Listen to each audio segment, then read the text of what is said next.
Hello friends, நாம் இன்றைக்கி இந்த வீடியோவில் பார்க்க போகிறது இந்தியாவினுடைய ஜம்மு காஷ்மீர் பகுதியில் பகல்காம் அப்படிங்கிற இடத்துல பல்வேறு மாநிலங்களிலிருந்து சென்றிருக்கக்கூடிய சுற்றுலா பயணிகளை தீவிரவாதிகள் 26 பேரை சுட்டு கொண்டிருக்காங்க. அதற்கு எதிராக நம்மளுடைய மத்திய அரசாங்கம் பல்வேறு நடவடிக்கைகளை எதிர்த்து வருது. அது என்ன அப்படிங்கிறத பார்த்துட்டு போர் அப்படிங்கிறக்கூடிய ஒரு சூழ்நிலை ஏற்பட்டால் நம்மளுடைய இந்தியாவினுடைய பலம் என்னவாக இருக்குது, பாகிஸ்தானினுடைய பலம் என்ன அப்படிங்கிறத இந்த வீடியோவில் பார்க்கலாம் வாங்க. ஃபஸ்ட்டு நம்ம இந்தியா என்னென்ன நடவடிக்கைகள் பாகிஸ்தானுக்கு எதிராக எடுத்திருக்கு அப்படின்னு பார்த்தோம்னாக்கா, சிந்து நதிநீர் அதை தடுத்து நிறுத்தியிருக்காங்க. ரெண்டாவது பார்த்தீங்கன்னாக்கா, சார்க் விசா ஒப்பந்தத்தை ஸ்டாப் பண்ணியிருக்காங்க. பாகிஸ்தானினுடைய தூதரக அதிகாரிகளை வெளியேற்றம் செஞ்சுருக்காங்க. இந்த மாதிரி இந்தியா அதிரடி நடவடிக்கைகளை எடுத்து வருகிறது. இதற்கு எதிர்விதமாக பாகிஸ்தானும் சில நடவடிக்கைகளை எதிர்கொண்டிருக்காங்க.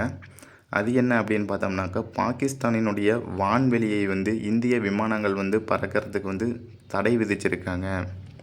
சிம்லா ஒப்பந்தத்தை ரத்து பண்ணியிருக்காங்க. அது என்ன சிம்லா ஒப்பந்தம் அப்படின்னு பார்த்தோம்னா, 1971 இந்தியாவுக்கும் பாகிஸ்தானுக்கும் போர் நடைபெற்ற போது 1972 தான் இந்த சிம்லா ஒப்பந்தம் அப்படிங்கிறது போடப்படுது.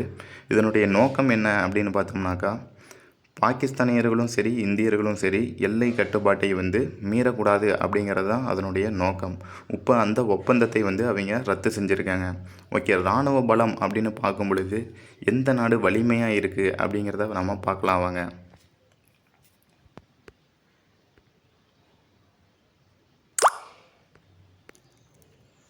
இதில் பாருங்கள், இந்தியாவினுடைய மக்கள் தொகை மொத்தம் 141,91,28,296 பேர் மக்கள் தொகை இருக்காங்க இந்தியாவில்.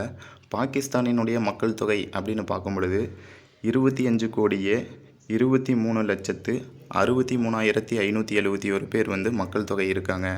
இதில் இராணுவத்தினுடைய எண்ணிக்கை அப்படின்னு பார்க்கும்போது நம்மளுடைய இந்தியா கிட்ட 14,55,550 பேர் இருக்காங்க. இதே பாகிஸ்தான் பார்க்கும் பொழுது 6,54,000 பேர் பாகிஸ்தானுக்கு இருக்காங்க.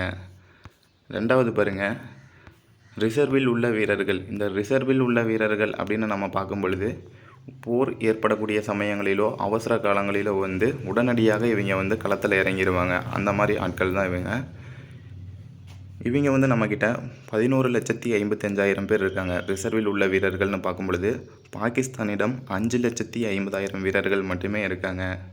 துணை இராணுவ படையினர் அப்படின்னு நம்ம பார்க்கும் பொழுது 25,27,000 பேர் நம்மக்கிட்ட இருக்காங்க. பாகிஸ்தான்கிட்ட 5 லட்சம் பேர் தான் இருக்காங்க.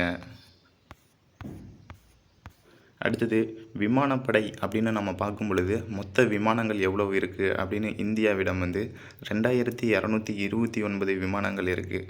பாகிஸ்தான்கிட்ட 1,399 விமானங்கள் தான் இருக்குது. போர் விமானம் அப்படின்னு நம்ம எடுத்துக்கிட்டோம்னாக்கா, இந்தியா கிட்ட 513 விமானங்களும் பாகிஸ்தான்கிட்ட 328 விமானங்களும் இருக்குது. இதில் நம்ம இந்தியா கிட்ட நேரடி தாக்குதல் விமானங்கள் பாகிஸ்தான்கிட்ட எவ்வளோ இருக்குது, இந்தியா கிட்ட எவ்வளோ இருக்குது அப்படிங்கிறத நம்ம பார்க்கலாம். இந்தியாவிடம் நேரடியாக தாக்கக்கூடிய விமானங்கள் அப்படின்னு பார்க்கும் பொழுது 130 விமானங்கள் இருக்குது. பாகிஸ்தான்கிட்ட 90 தான் இருக்குது. இராணுவ போக்குவரத்து விமானங்கள் அப்படின்னு பார்க்கும் பொழுது இந்தியா கிட்ட 270 விமானங்கள் இருக்குது. பாகிஸ்தான்கிட்ட 64 விமானங்கள் தான் இருக்குது. ஹெலிகாப்டர்கள் அப்படின்னு பார்க்கும் பொழுது இந்தியாவிடம் 899 விமானங்கள் இருக்குது. பாகிஸ்தான்கிட்ட 373 விமானங்கள் தான் இருக்குது.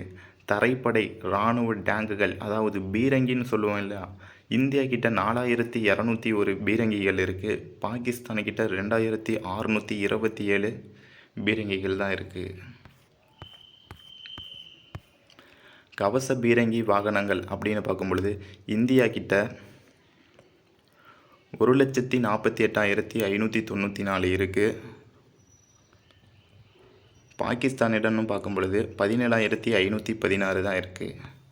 கடற்படை போர்க்கப்பல்கள் அப்படின்னு பார்க்கும் பொழுது இந்தியா கிட்ட 293 போர்க்கப்பல்கள் இருக்குது. பாகிஸ்தான்கிட்ட 121 தான் இருக்குது. விமானம் தாங்கி கப்பல்கள் அப்படின்னு பார்க்கும் பொழுது இந்தியாவிடம் 2 இருக்குது. பாகிஸ்தானிடம் 0 தான் இருக்குது.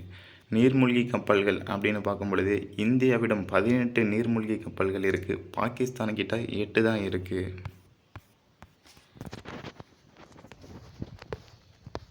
அடுத்தது நீர்மூழ்கி அழிக்கும் கப்பல்கள் அப்படின்னு இந்தியாவிடம் பார்க்கும் பொழுது 13 இருக்குது. பாகிஸ்தான்கிட்ட 0 தான் இருக்குது, ஒன்றுமே இல்லை.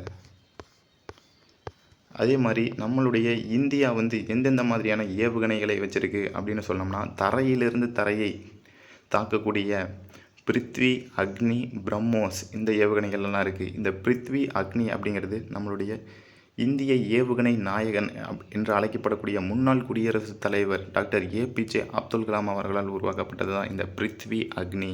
இது தரையிலிருந்து வானிற்கு பாயக்கூடியது ஆகாஷ் MRSAM அப்படின்னு சொல்லக்கூடியது இருக்குது. வானிலிருந்து தரைக்கு தாக்கக்கூடியது ஹெலினா அப்படிங்கிறது இருக்குது. வானிலிருந்து வானிற்கு BVR அப்படிங்கிறது இருக்குது. கடலிலிருந்து கடலுக்கு பிரம்மோஸ் அப்படின்னு இருக்குது. கடலிலிருந்து வானிற்கு பாரக் 8, நீர்மூழ்கியிலிருந்து தாக்கக்கூடியது K-15, தோலிலிருந்து இயக்குவது FIM-92 அப்படிங்கிற விமானங்கள் இருக்குது. இதிலிருந்தே தெரியும் பாகிஸ்தானை கம்பேர் பண்ணும்பொழுது இந்தியாவினுடைய பலம் எப்படி இருக்கிறதுங்கிறது. நீங்கள் இதை பற்றி என்ன நினைக்கிறீங்க அப்படிங்கிறத கமெண்ட் பண்ணுங்கள். Okay friends, thank you.